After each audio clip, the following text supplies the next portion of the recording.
Hello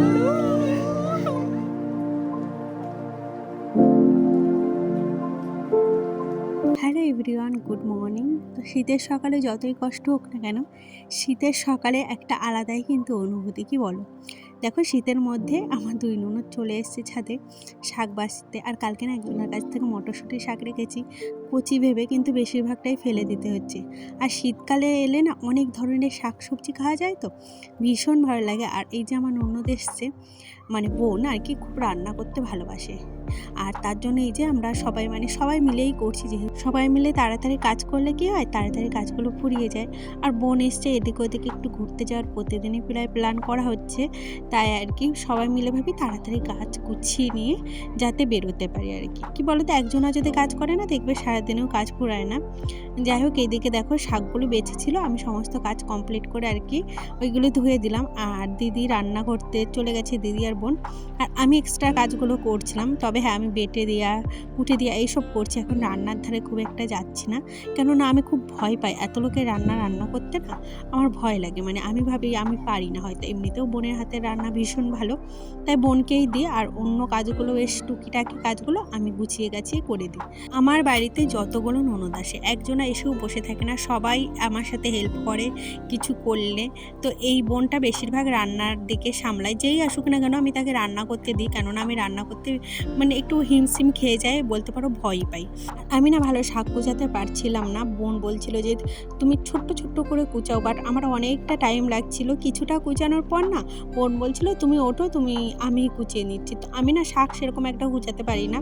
যাই হোক, এইদিকে মোটামুটি আমাদের রান্না বাড়া কমপ্লিট। অনেক কিছু রান্না হয়েছে জানো তো, আজকে তোমাদের সাথে সত্যি বলছি শেয়ার করতে ভুলে গেছি।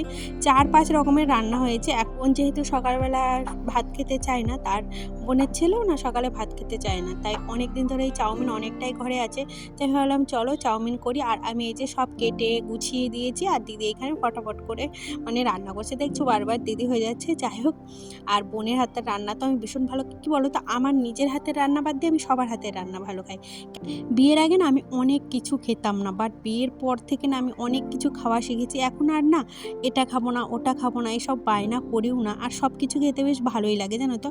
আগে যে কত ধরনের শাক সবজি খেতাম না, ঠিকই বলতো জানো তো। আর সবাই ঠিকই বলে যে বিয়ের পর এখন এত নাক গঞ্জাচ্ছিস, দেখবি বিয়ের পর সব খাবি। সেটাই, বেশিরভাগ মেয়েরাই দেখি বিয়ের পর না সমস্তটা আর কি চেঞ্জ হয়ে যায়। তো এরপরে চলে গেছিলাম ছাদে, আর রোদে বসে বসে খেতে তো বেশ মজাই লাগে। আমার হাজব্যান্ড চলে গেছে কাজে, মানে বেরিয়ে গেছে ও কাজ ডিউটিতে, আর আমরা চলে এসেছিলাম ছাদে। তো এর আগের দিন উঠোনে বসে খুদের ভাত খেয়েছিলাম, বাট উঠোনটায় না ভালো রোদ দিচ্ছে না, তাই ভাবলাম অল্প জিনিস তো যাই ছাদে নিয়ে যেয়ে খাই। আর এই যে মোটামুটি এখন 2টো বাজে, এখন সব কাজ কমপ্লিট করে বেরিয়ে পড়েছি। সবাই রেডি হয়ে গেছে।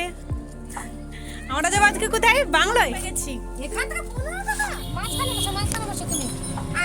আসার সময় এখানটা বসাবো, আমরা ফ্রেন্ড এটা ধরে থাক। আমরা সবাই যাচ্ছি কোথায়? Bungalow bungalow. ধারে বসবে, ধরো ঠিক আছে, আয় ধারে বসবে। ঈশা তুই এটা ধরিস উপরেটা। থাক, আবার হয়ে না রাস্তা করে আমরা বাংলো যাচ্ছি, আপনারা যাবেন? এখানে খুব বেশি দেখার জিনিস নেই, যেহেতু গ্রাম, সেরকম একটা জায়গা নেই দেখানো। তবুও ওই প্রতিদিন বিকালবেলা বেরিয়ে পড়ি। ঢুকতে দিচ্ছে না, কি করি বলো তো? কানবো। লক্ষ্য না এইটা কান, সবাই মিলে কানে দিই সব লড়ু।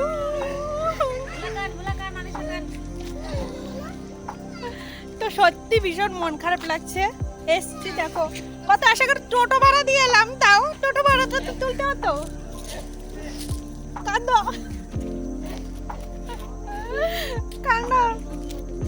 তো বদমাইশ লোক ঢুকলো আমাদের সামনে থেকে। আমরা বললাম একটু ঢুকতে দাও, তোমরা আমার সাথেই চলো, একটু ঘুরে চলে আসবো। এরা কি করছে বাচ্চারা? কি দুঃখ, এরা দুঃখে বসে পড়েছে এখানে। অনেকক্ষণ ধরে বলে ঢুকতে দিল, আর আমরা ঢুকে গেছি কোথায়? বাংলো। এইখানে আগে বইয়ের শুটিং হতো, তো এখন কিছু হয় না। দেখো গাছগুলো দেখো কি সুন্দর, ওয়াও।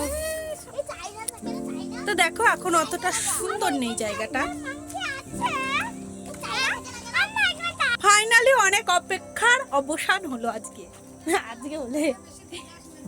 এইদিকে দেখো কি দারুণ, এদিকে হয়তো ঠিকঠাক করছে, এই নতুন করে ঠিক করছে এই জায়গাগুলো। টিকিট দিয়ে ঢুকবো?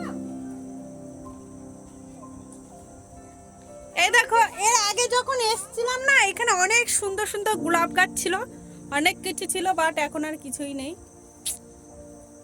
এই যে কি গাছ লাগিয়েছে সব আবার নতুন করে শুরু হচ্ছে। ওই গাছের গোড়াটা তো এই দেখো ও বৌদি, সুন্দর লাগছে। গাছের দেখো, কও কও। তো চলো এখানে দেখে ওর না মন পড়েছে না গাছের গোড়া দেখতে। শুনেছো মনে হয় গাছের গোড়া দেখতে যায়। তাসু আর এই দেখো, এই যে হচ্ছে বাংলো। এর আগে যখন এখানে এসেছিলাম দারুণ ছিল জায়গাটা, বাট অযত্নের কারণে জায়গাটা এই অবস্থা, মানে এই হাল। আর আমাদের এখানে কেউ বেড়াতে আসলে এখানে ঘুরতে নিয়ে আসে, এটা বাংলো বলে। তো অনেক দিন পরিষ্কার পরিচ্ছন্ন করা হয় না। আগে যে থাকতো সে বেশ সুন্দর করে গুছিয়ে রাখতো, কিন্তু এখন আর মানে সুন্দর জায়গাটা নেই। তার জন্য আর কি এখানে এসে মন খারাপ। আর এখন না সবসময় সবাইকে ঢুকতেও দেয় না, জানো তো। অনেক বলে কয়ে এই যে আমরা এখন ঢুকলাম। মোটামুটি জায়গাটা একদম ভীষণ ভালো লেগেছে, তাও বলবো না অযত্নের কারণে কেমন একটু হয়ে গেছে। যাই হোক, এখন হলো আমাদের বাড়ি যাওয়ার পালা, কেননা প্রায় সন্ধ্যা সন্ধ্যা হয়ে এসছে। অনেকটা টাইমে এখানে ছিলাম, তারপরে আরেকটু নদীতে যাওয়ার কথা আছে, জানি না আদৌ যাব কি না।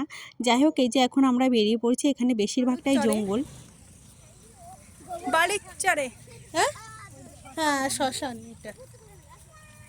দেখো আকাশটা কি দারুণ লাগছে। আমরা আজকে গোধূলি লগ্নে চলে এসেছি। আর এই দেখো কত লোক এসছে। তো সবাই বাড়ি ফিরছে আর আমরা যাচ্ছি। আজকে না নদীতে গিয়ে ভিডিও করবো একদম মনে নেই, অল্প টাইম ছিলাম। তারপরে এসছিলাম যাওয়ার সময় পিসি বাড়ি বাদে। তো পিসি বাড়িতে এই যে আমরা পিসি চা করেছিল, তো সেটাই এখন সন্ধ্যাবেলা খাবো। আবার বাড়ি যেয়ে রান্না বাড়া আছে।